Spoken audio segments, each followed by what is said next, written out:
성전을 어떻게 사용할 것인가, 오늘 말씀 제목입니다. 여러분, 지금 막 식물들이 밭에 막 자라고 있잖아요. 한 달쯤 지나면요, 완두콩이 익어가지고 마트에 가면 막 쏟아져 나와요. 자루에 이 망에다가 가득 담아가지고 굉장히 막 싸게 팔아요. 저 완두콩 되게 좋아해요. 맛있어요. 제가 밥에 넣어서 먹으면 되게 맛있죠. 근데 완두콩을 밥에 넣고 까다가 보면 여러분도 그런 일이 분명히 있을 거예요. 콩과 껍질을 반대로 담는 거야. 한두 번 그런 일 꼭 있죠. 근데 콩을 담은 것에 껍질을 담은 것은 그 집이 내기 쉬운데, 껍질 속에 콩 넣어버리면요, 또르르륵 들어가 밑에 들어가 버려요. 껍질 조금일 때는 뒤집으면 되는데 많으면 다 뒤집어 엎어야 돼. 에이, 귀찮아서 그냥 콩 서너 개 냅두자 그냥.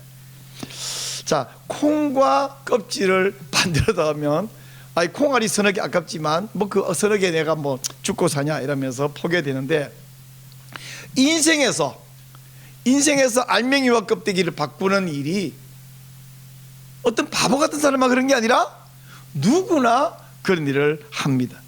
근데 껍데기와 알맹이를 착각해서 바꾸면요, 인생이 복잡하게 꼬이잖아요. 근데 한두 사람이 어쩌다 한번 그런 일이 뭐 없어요. 사람마다 있는데, 그게 아니라 전반적으로 전 국민이 껍데기와 알맹이를, 본질과 비본질을 뒤엎어버리면 세상이 아주 뒤죽박죽 됩니다. 그럴 때에 이걸 뒤집는 것은 어떤 사람이 못해. 전부 그러고 있으면 어떻게 해요? 결국은 하나님이 나서셔야 돼. 하나님이 세상을 뒤엎어버립니다. 근데 이게 말이 한마디로 쉽지, 하나님이 세상을 뒤엎으면 많은 사람이 불행해져요. 죽고 다치고 파괴되고.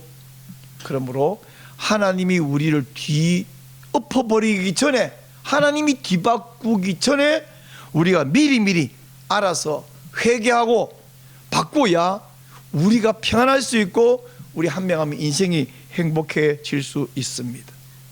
오늘 우리 계신 본문 말씀은 2000년 전에 사람들이 본질과 비본질을 다 뒤엎어가지고 살고 있는데, 그 모습과 그걸 뒤바꾸려고 예수님께서 출동하신 모습을 보여주고 있습니다.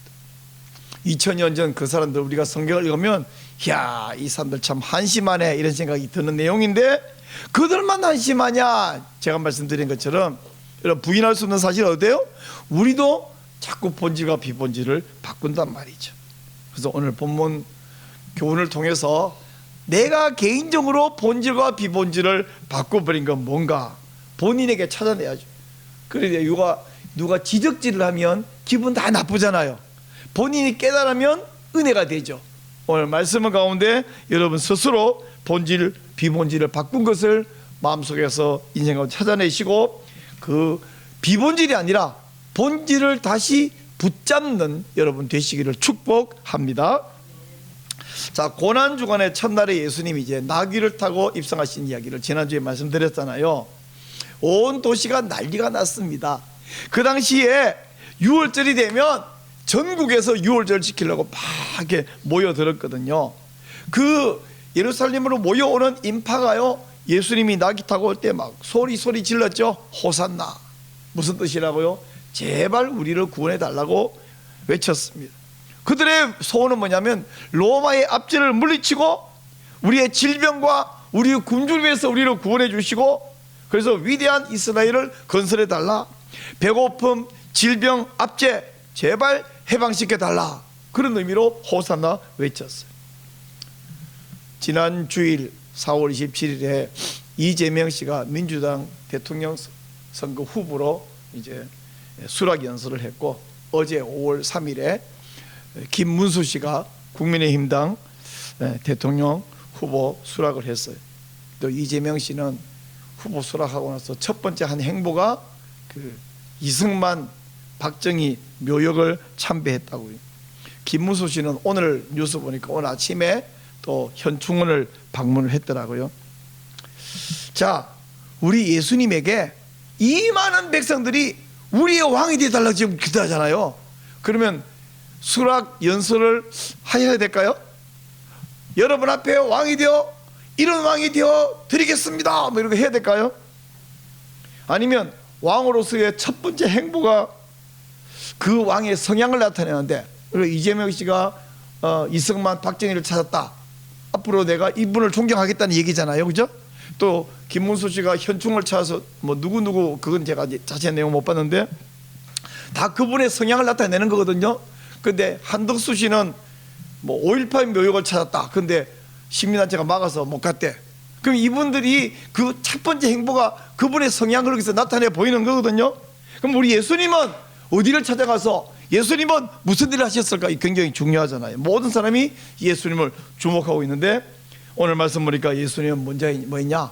성전에 들어가셨다. 자, 근데 성전에 들어갔다는 말은 여러분 이게 설명이 좀 필요해요. 왜냐하면 오해의 소지가 있기 때문입니다. 우선 제가 성전산, 예수님 시대의 성전산 모형도를 보여드릴게요. 지금 예루살렘에 가면 이 그림에 보이던 이 똑같은 모형을 축소해서 만들어 놓은 데가 있습니다. 그 당시 예루살렘 이 시온산 전체를 만들어 놓고 그 가운데 이 성전산 모양도 이렇게 만들어 놓고 그런데요. 성전산에 여러분이 보기 아래쪽 남쪽입니다. 남쪽에 문이 두 군데 있는 거 보입니까? 오른쪽에 있고 왼쪽에 있어요. 오른쪽 문으로 사람들이 올라갑니다. 모든 일을 끝내고 내려올 때는 왼쪽 문, 그러니까 내려올 때 보면 또 오른쪽이 되겠죠. 이쪽 문으로 내려옵니다. 근데 그 성전산 남쪽 이 오른쪽 왼쪽 문 위쪽에 보니까 뭐가 있냐면 길게 건물이 있죠. 솔로몬 행각이라고 부르는, 여기서 사람들이 여러 가지 일을 합니다. 여기서 쉬기도 하고 사람을 기다리기도 하고 거기서 양과 염소를 팔기도 하고, 그 성전산 위에 있는 모든 넓은 공간, 여기는 이방인들도 들어갈 수 있기 때문에 여기를 이방인의 뜰이라고 불러요.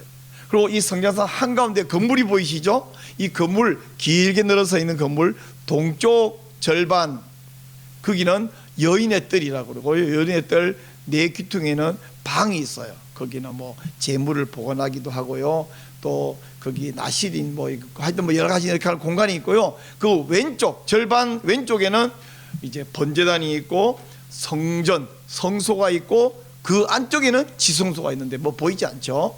그래서 여러분 보기에 대충 가운데 잘라가지고 오른쪽은 여인의 뜰이고 왼쪽은 성전이다 이렇게 이해하면 되겠는데, 저 여인의 뜰과 성전을 합쳐가지고 저 건물 뺑둘러, 여러분 그림으로는 안 보이는데 울타리가 있어요. 튼튼한 울타리에 중간중간에 여러 곳에 경고문이 붙어있는데 뭐라고 써냐면 이렇게 썼어요. 경고 해가지고 어떤 이방인도 이 경계를 넘어 성소와 현관 안으로 들어오지 못한다. 만약 어기는 자는 자신의 죽음에 대하여 자신에게 책임이 있음을 알아야 한다. 이 뭔 말이에요? 들어오면 패 죽이겠다는 소리, 때려 죽이겠다는 소리입니다. 자, 그럴 때에 이 성전이라고 그럴 때에 성전 그러면 크게 세 가지 의미가 있습니다. 첫째는요, 이 넓은 공간, 이방인의 뜰, 뭐 솔로몬 행각도 보이고 하죠. 이 전체도 성전산 전체도 성전이라고 부를 수 있고요. 여인의 뜰과 성소 지수들 합친 저 공간, 아까 그 경고문 붙어 있는 그 안쪽을 성전이라고 말할 수 있고요. 그리고 또 한 가지는 성소와 지성소 그리고 번제단 있는 거기만 성전이라고 보시는데, 가장 좁은 의미는 거기가 성전이고 조금 넓게 의미는 여인의 뜰까지, 가장 넓은 개념으로는 이방인의 뜰까지. 근데 지금 12절 말씀해 보니까 이 성전에서 장사를 했다, 양을 팔고 비둘기 팔고 동전 바꿔주고 장사했다는 말은 여인의 뜰 이걸 말한 게 아니라 이방인의 뜰, 즉 솔로몬 행각, 아까 그림 보셨죠? 솔로몬 행각에서 일을 하셨다 이렇게 이해할 수 있습니다. 자, 여기 이 이방인의 뜰에서 양과 염소를 팔고 비둘기를 파는 사람을 예수님이 보셨어요. 또 거기서 동전 바꿔주는 사람을 보셨습니다. 근데 예수님께서 그들을 막 노끈 하나로 채찍을 만들어 휘두르면서 다 나가라고 내쫓으면서 상을 막 어디다 뒤엎어 버렸어요. 왜 예수님께서 이런 일을 하셨을까? 예수님이 너무 난폭하신 거 아닌가? 이렇게 막 폭력을 행사해도 되는가? 우리도 화가 나면 막 화를 내도 되는가? 그런 의미가 아닌 것을 설명해 드리겠습니다. 그 당시에 6월절 되면 전국에서 사람들이 막 모여들었어요. 그리고 6월절 저녁 바로 전날 오후에 한 가족이 양 한 마리, 그래서 말하는 가족이라는 것은 12살 성인이 된 12살 이상의 남자가 10명이 돼야 됩니다. 그게 한 가족이에요. 그래서 한 가족별로, 가족이 부족하면 이제 친척끼리 모여야 됩니다. 한 가족마다 양 한 마리를 이제 도살해서 구워서 가지고 양고기를 먹는데 양이 몇 마리나 됐을까? 유대인 초대교회 시대 유대인 역사가 중에 요세푸스라고 있어. 혹시 들어보셨나요? 요세푸스. 못 들어보셨나요? 방금 들어보셨죠? 요세푸스가 기독교인은 아닙니다. 근데 이 사람이 유대인 역사가인데 이 사람이 쓴 기록이 굉장히 정확하고 초대교회 거의 독보적인 존재이기 때문에 우리는 요세푸스의 기록을 역사적 사실로 거의 받아들이는데요. 요세푸스의 책에 보니까 어느 6월절 하루에 양을 25만 6,500마리를 잡았다 써놨어요. 여러분 25만 6,500마리 많죠?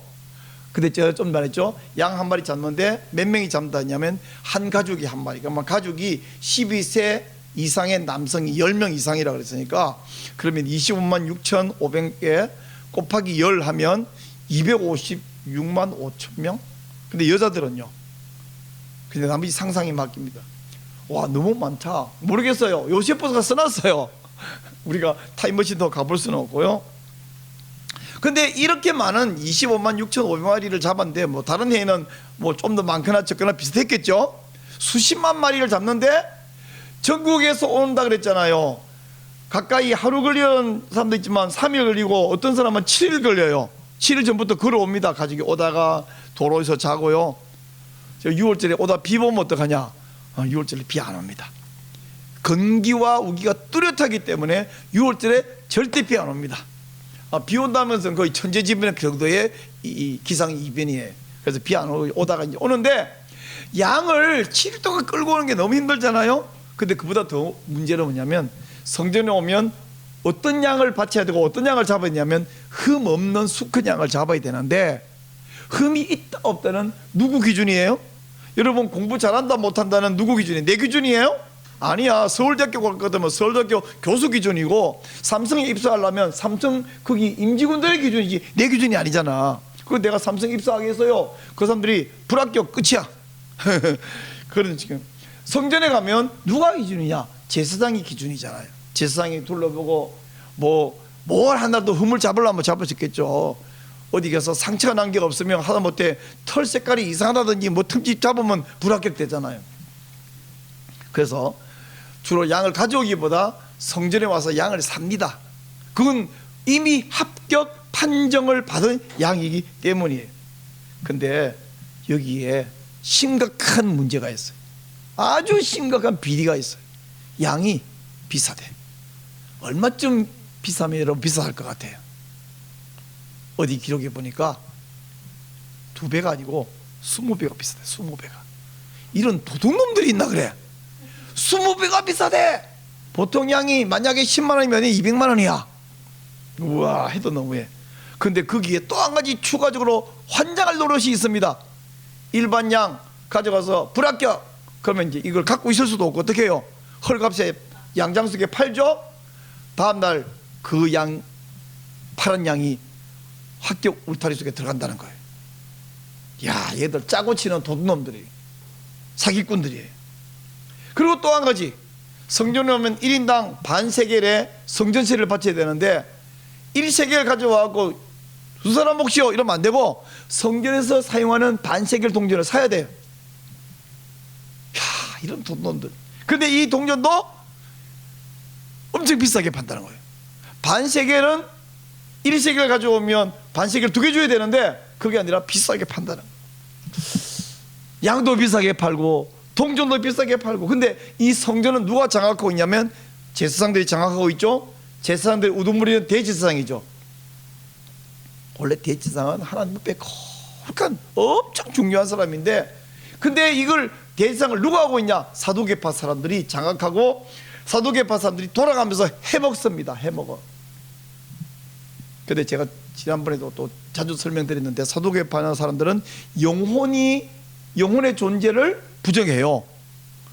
요즘 우리나라의 이 무신론자, 유물론자, 요즘 유물론자를 과학자들은 뭐라 부르냐면 두뇌주의라고 불러요. 두뇌주의.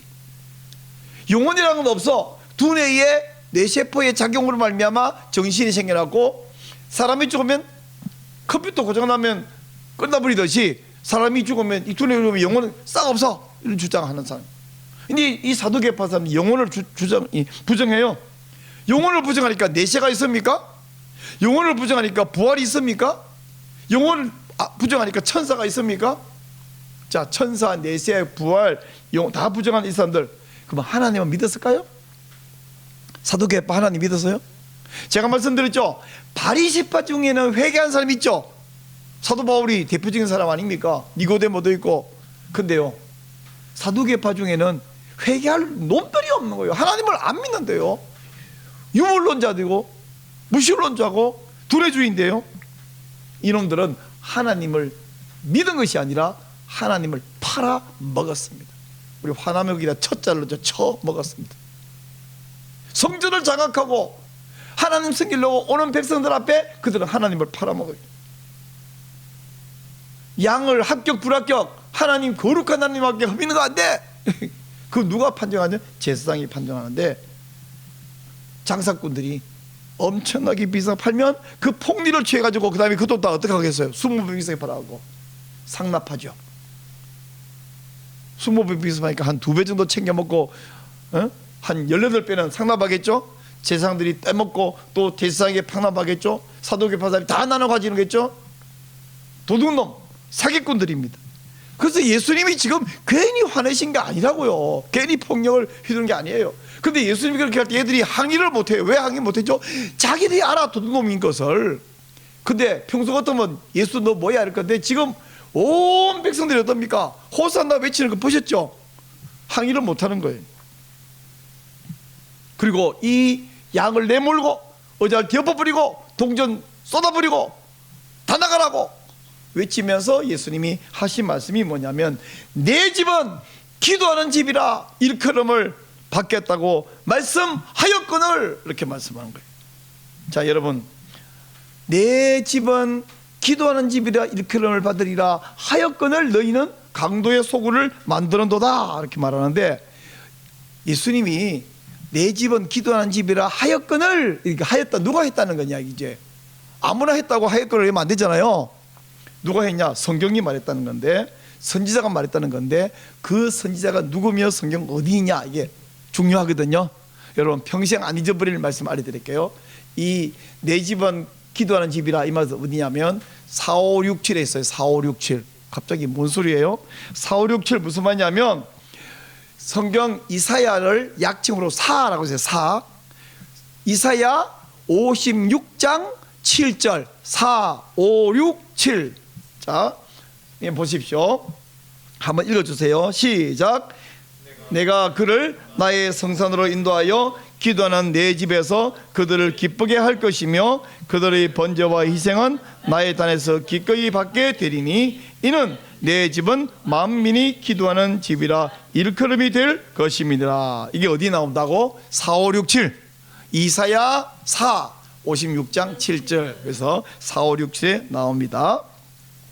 자, 중요한 것은 이제 4, 5, 6, 7 이사야 56장 7절 말씀에서 하나님이 이 말씀을 이사야를 통해서 직접 해주셨는데, 이 말씀을 하신 의도가 무엇이고 의미가 무엇이냐 이건데요. 여러분, 아까 성전산 보여드렸잖아요. 이방인들은 성전산까지는 올 수 있지만 그 막상 성전 경내에 들어갈 수 있다 없다? 없어. 만약 들어가면 맞아 죽어요. 그러니까 이방인들은 하나님께 못 나오는 사람들입니다. 근데 지금 이사야 56장에서 이사야가 장차 메시아의 시대가 오면 모든 이방인들도 하나님께 나아올 수 있다. 그리고 그들의 기도를 내가 들어주고 받아준다. 그래서 내 집은 어떤 집이라고요? 기도하는 집이 누가 기도한다고? 만민의 기도. 만민이라는 말은 유대인만이 아니라 유대인과 이방인 모든 사람이 와서 나를 만나고 기도하고 그렇게 되게 해주겠다고 약속을 한 거예요. 그래서 여기 예수님께서 성전을 청결케 막 장사꾼들이 그냥 장사꾼이 아니에요. 그냥 백성들이 양이 필요하니까 어딘가 사야 되는데 어디서 사겠냐. 그러고 그냥 양을 사면 안 되고 지상에 합격한 걸 사야 돼. 여러분, 만약 나라면 고향부터 끌고 오는 것도 힘든 데다가 합격 판정받기도 어려운데 한 2배쯤 비싸면 조금 비싼 것 같은 느낌 들지만 살 것 같아요. 5배 비싸면 아이씨 너무하다 이거. 10배 비싸면 미쳤냐. 20배 비싸면 화가 버럭구나. 근데 어떻게 할 방법이 없다고. 끌고 오는 것이 어려운 것이 아니라 합격받을 길이 없다고요. 근데 예수님이 내몰았습니다. 근데 내 집은 기도하는 집이라 이 말씀하실 때에 크게 2가지 중요한 의미가 있어요. 첫째는 이 거룩한 성전을 너희들 지금 강도, 도둑놈, 사기꾼의 소굴로 만들었다. 이걸 책임하는 것이 첫째 이유고요. 그보다 중요한 건 뭐냐면 이제는 유대인, 이방인 구별 없이 하나님께 나올 수 있는 장소, 그게 성전이다. 왜? 내가 메시아로 왔거든. 이 말씀을 하고 있는 거예요. 이런 사건, 이 말씀하시고 며칠 후에 예수님 십자가에 못 박혀 죽으셨잖아요. 예수님 십자가에 죽으시는 그 마지막 다 이루었다 외치는, 그리고 운명하시는 순간에 성경에서 무슨 일이 있었다고요? 휘장이 위에서 아래로 찢어졌다고요. 이 휘장은 어디의 휘장이냐면 성소와 지성소, 하나님 계시고 이제 나아가는 그 길을 가로막고 있는 게 휘장인데, 그 휘장에는 여러분 중요한 포인트 뭐냐면 휘장에 케루빔이 새겨져 있습니다. 케루빔이 무슨 말이냐면, 무슨 따라해보세요. 케루빔이 무슨 말이냐면 천사 이름 중에 그룹이라는 천사가 있거든요. 근데 그 그룹을 복수용어로 말하면 케루빔이라고 말하는데, 하나님이 아담 하와를 추방하면서 에덴 동편의 그룹들, 그냥 그룹이라고, 그룹들, 그러니까 케루빔 복수형입니다. 케루빔을 거기서 두고는 쫓겨난 사람들이 들어올 수 없도록 가로막고 있어요. 왜? 거기 들어와가지고 생명나무를 따먹고 영생하는 것을 막아야 돼. 케루빔을 두셨는데 바로 그 케루빔을 성소와 징소에 있는 휘장에다가 새겨놨어요. 그 말은 아무도 오지 마라, 오면 죽인다. 케루빔이 예전 동편했을 때 누가 오면 어떻게 됐어요? 죽이는 거죠. 케루빔, 제가 전방에 철책 앞에다 크레모아 설치하고 수류탄 덕이 2발 놓고 기관총 105발 여기 들고는 날마다 밤마다 얘기해서 뭐야? 누가 오면 죽이겠다 그거네. 내가 부스럭 소리 나면 크레모아 누르고 수류탄 2발 던지고 총 105발 다 갈기겠다는 거거든요. 그럼 누가 살아남겠어요? 케루빔이 거기 있는 것은 뭐 크레모아 누를 필요도 없고 죽이겠다는 거 아닙니까? 지성소 휘장에 케루빔을 새겨놓은 이유는 오면 죽인다는 거죠.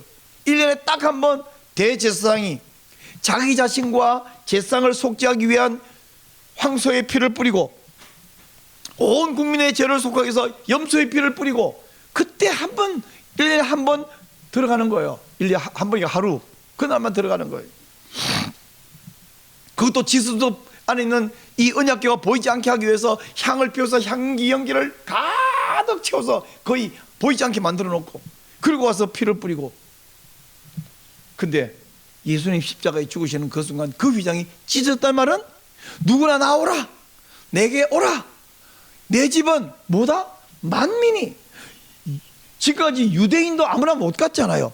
레위인도 아무나 못 갔잖아요. 제사장도 아무나 못 갔잖아요. 대제사장만 1년에 하루 그날, 왜? 속죄의 일이기 때문에, 속해야 되기 때문에 갔는데, 이제는 대제사장도 오고 일반 제사장도 오고 유대인도 오고 이방인도 오고 다 오라. 다 내게 와서 예배드리고 내게 기도하고 나를 만나라, 이 말씀이에요.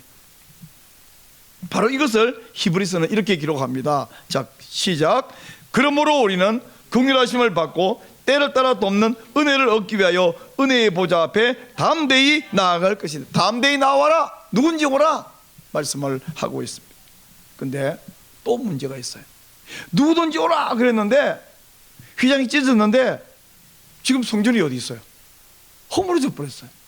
AD 60년 기도가 아주 초토화시켜서 없애버렸는데 이미 예수님께서 다 허물어질 거 예언하셨습니다. 자, 읽어봅시다. 시작. 대답하여 이르시되 너희가 이 모든 것을 보지 못하느냐? 내가 진실로 너희에게 이르노니 돌 하나도 돌 위에 남지 않고 다 무너뜨려지리라. 지금 예루살렘에 가면 성전이 있기는커녕 거기에 아주 예쁜데 아주 보기 싫은 게 하나 있어요. 이거 일명 황금돔 사원, 거대한 모스크가 있어요. 저거 이제 원래 이름은 바위 사원이라 부르는데요. 그 왜 바위 사원이냐면 안에 큰 바위, 내가 못 들어가 봐서 들었습니다. 아니 우리가 못 들어갈 수 없으니까 큰 바위인데 거기에 옛날에 그 모하메드가 거기서 승천했대. 모하메드가 거기서 승천했다고. 그리고 그 바위를 중심으로 자기들이 그 위에 지붕을 황금을 씌워놨어. 이제 그럼 우리는 성전산에 가봐도, 성전산에 가봤습니다 저도. 근데 가기가 저게 제가 찍은 사진이에요. 성전도 없고 만민이 가서 기도하는데 기도할 곳이 어디 있습니까 이제. 그래서 어디 가서 기도하고 어디서 하나님 만났냐. 유대인들은 어떻게 하냐면 저 성전이 성전산에서 가장 서쪽에 이렇게 치우쳐서 지어져 있었는데 저기에 올라가 봐야 성전도 없고 하니까 서쪽 치우친 그 뒤쪽 있는 벽, 굉장히 높은 벽인데 서쪽 벽 뒤에 가가지고 거기서 성전이 없으니까 울면서 기도해요. 그래서 그 서쪽 벽을 일명 통곡의 벽이라고 부르고 있습니다. 많이 들어보시죠, 통곡의 벽. 그럼 우리도 통곡의 벽 가서 기도할까요? 아니요. 통곡의 벽에서 기도하는 것은 마치 우리 왜 가끔씩 너무너무 사랑하는 가족이 죽었는데 남은 것은 신발 한 짝밖에 없다, 이런 불행한 일 있잖아요. 시신노부처. 그러면 어떻게 해요? 그 신발 갖다 놓고 생각하고 울고 이럴 수 있는데, 근데 여러분 그 너무 불행한 일일 뿐 아니라 신발이 우리 가족은 아니잖아. 남은 게 신발밖에 없으니까 신발 붙들고 울고 신발 붙들고 그 사람을 생각하지만 신발은 가족이 아닌 것처럼 서쪽 벽은 성전이 아니에요. 그리고 우리가 유대인도 아닌데, 우리는 사실 따지면 이방인인데 우리가 서쪽 벽, 거기 한 번 가는 거 평생에 한 번 갈까 말까 거기 가서 기도할 수는 없잖아요. 그럼 우리는 어디서 성전 기도해야 되느냐? 그럼 우리에게 성전은 뭐냐? 제가 알려드릴게요. 예루살렘 갈 필요도 없고 성전산에 올라갈 필요도 없고 서쪽 벽 통곡벽 갈 필요도 없고, 우리가 갈 곳은 세 가지 성전이 있습니다. 첫째는 어디가 성전이냐? 예수님이 성전입니다. 예수님 따라하세요. 예수님이 성전입니다. 요한복음 2장 21절에서 예수님께서 자기 자신을 성전이라 말씀하셨어요. 예수는 성전된 자기 육체를 가리켜 말씀하신 것이라. 예수님이 이 성전을 헐라 내가 사흘 동안 일으키리라, 이 말은 내가 죽여도 사흘 만에 부활한다는 말씀하셨어요. 우리는 예수님을 통해서 하나님을 만나고 하나님께 기도하고 하나님께 나아갈 수 있는 줄 믿으시기 바랍니다. 우리 다 이거 믿어서 이 지금 모여 있잖아요. 두 번째 뭐가 성전이냐? 여러분의 몸이 성전입니다. 따라하세요. 내 몸이 성전입니다. 잠깐만, 자기 몸 한번 돌아보세요. 성전 거룩해 보입니까? 자기 몸? 옆 사람 몸 보세요. 에이 시시해 무슨 성전이에요? 아니에요. 고린도전서 6장 19절 이렇게 씁니다. 시작. 너희 몸은 너희가 하나님께로부터 받은 바 너희 가운데 계신 성령의 전인 줄을 알지 못하느냐? 너희는 너희 자신의 것이 아니라 말씀하셨어요. 여러분 가끔씩 왜 내 꼬라지를 보고 실망할 때가 있잖아. 생긴 모습도 키는 땅따라기 못생겼지, 그러다가 성질은 더럽지, 몸은 툭하면 아프지, 에이 내 꼬라지가 왜 이래. 근데 그게 성전이라고요. 그러니까 자기를 겸손을 가장하여 자기를 너무 무시하는 것은 지혜로운 게 아닙니다. 이렇게 해보세요. 따라 해보세요. 이래봬도 내가 성전입니다. 그러니까 나를 시시하게 여기면 안 된다니까. 성전인데. 그럴 뿐 아니라 나를 학대해도 안 됩니다. 자학하는 것은 겸손한 것도 아니고요. 무설에 스님이 촛불 켜놓고 손가락 치지기위해서 참선해, 그건 성경적으로 아주 잘못된 거예요. 뿐만 아니고 아무나 만나고 아무 말이나 하고 아무거나 먹고 아무거나 마시고 아무 약이나 먹고, 성경에 마약 먹으면 안 된다 그런 말 없죠. 그런데 그런 말 먹으면 됩니까? 성경에 술 먹지 마라 담배 피우지 마라 그런 말 없죠. 한국 교회는 아름다운 전통이 술 안 먹고 담배 피우는데, 그럼 혹시 술 먹으면 지옥 갑니까? 아니 지옥 가냐 안 가냐 이게 아니라 성전을 그렇게 내냐고. 성전을, 여러분의 성전을 경건하게 거룩하게 잘 관리하시고 이 성전이 내 몸을 통해서 하나님께 나아갈 수 있어요. 무슨 말이냐? 여러분 기도할 때 몸으로 기도해요, 영혼으로 기도해요? 몸으로 기도해요. 저는 일주일에 한 번씩 이 몸 가지고 저기 청계산에 갑니다. 기도하려고. 그 산에만 하나님 계신 건 아니지만 그런 정성을 들여서. 여러분, 건강한 신체에 건강한 정신이 깃들잖아요. 우리가 잠을 못 자면 기도가 됩니까? 몽롱이가 기도가 다 딴 소리 합니다. 아프면 기도가 됩니까? 그래서 경건하게 잘 가꾸고 잘 관리하고 건강하게 유지하고, 그리고 이 몸을 24시간을 어디 쓸 거냐 할 때에 노는 데 쓰고 일하는 데 쓰고 사람 만나고 이야기하는 데만 쓰는 게 아니라 그 시간에 일부분을 떼서 하나님 만나도록 시간과 장소를 정하는 거, 그게 성전을 성전답게 하는 것입니다. 또 무엇이 성전이냐면 신앙 공동체. 우리가 신앙 공동체를 이제 설명 막 해야 됩니다. 교회라 그러면 자꾸 교회당 건물을 생각하니까 제가 신앙 공동체라고 부르는데요. 원래 교회는 건물이 아니라 신자들의 공동체가 교회잖아요. 그 신자들의 공동체가 멋있는 예배당에 수만 명이 모일 수도 있겠고, 초라한 지하에 10명이 모일 수도 있겠고, 카타콤 무덤 속에 수백 명이 모일 수도 있겠고, 그 어디 모이냐? 그보다는 그 믿음의 공동체가 모인 거예요. 그게 교회거든요. 형편이 되면 오르간, 파이프 오르간 있는 멋있는 공간에서 뭐 제일 좋겠고, 안 되면 지하 어디 컴컴한 데 모일 수 있는 거죠, 그죠? 그래서 신앙 공동체 따라서 신앙 공동체가 성전입니다. 자, 고린도 전서 3장 16절 시작. 너희는 너희가 하나님의 성전인 것과 하나님의 성령이 너희 안에 계시는 것을 알지 못해. 여기 너희는 와서 너 한 사람 한 사람이 아니라 너희 그룹, 너희 공동체, 이걸 말하고 있습니다. 저 오늘 말씀 설교 제목이 뭐였나요? 한참 설교다가 까먹어버렸어요, 그죠? 설교 제목 뭐였나요? 성전을 어떻게 사용할 것인가. 자, 그러면 성전이 뭔데요? 예수님이 성전, 내 몸이 성전, 우리 공동체가 성전. 예루살렘에 가면 성전이 있다 없다? 모스크 뭐 덜렁 써 있어. 황금돔 사원만 거기 안. 그렇다고 통곡의벽? 그게 하나님 만든 장소? 아니야. 그럼 어떻게 했냐? 여러분, 예수님을 통해서 믿음으로 우리가 기도할 때 마지막에 뭐라 그래요? 예수님 이름으로 기도합니다. 예수님 이름으로 기도할 때 누가 기도해요? 내가 기도하는 거잖아요. 우리가 기도하는 거잖아요. 그러므로 성전을 어떻게 사용해야 되느냐?